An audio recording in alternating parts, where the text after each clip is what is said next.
Tegucigalpa, Reuters, Honduras enforced a curfew on Saturday while still mired in chaos over a contested presidential election that has triggered looting and protests in which at least one person has died. The government trademark's move on Friday evening to enact the nationwide curfew for 10 days and expand powers for the army and police was criticized by opposition leaders as a move to stifle protests over a presidential vote count that stalled for a fifth day without leaving a clear winner. President Juan Orlando Hernandez has clawed back a thin lead over his challenger, TV host Salvador Nasralla, but thousands of disputed votes could still swing the outcome.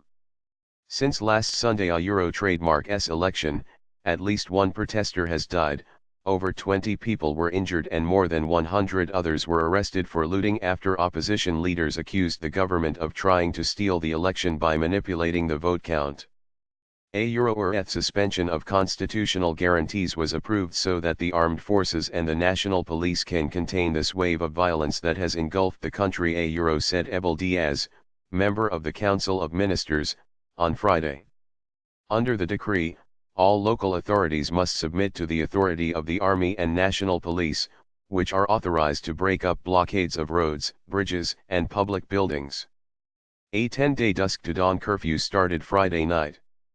International concern has grown about the electoral crisis in the poor Central American country, which struggles with violent drug gangs and one of the world trademark's highest murder rates.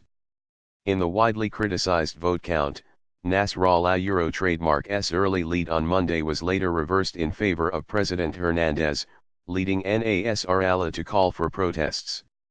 The count stalled on Friday evening when the Electoral Tribunal said it would hand-count the remaining ballot boxes that had irregularities, comprising nearly 6% of the total vote.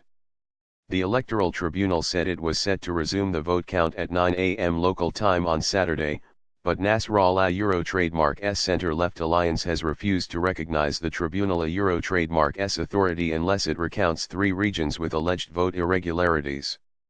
The 64-year-old Nasrallah is one of Honduras' trademark best-known faces and backed by former President Manuel Zelaya, a leftist ousted in a coup in 2009. He said on Friday that government infiltrators had started the looting and violence to justify a military curfew. Hernandez, speaking to reporters after the curfew went into effect, said the government put the measure in place at the request of concerned citizen groups.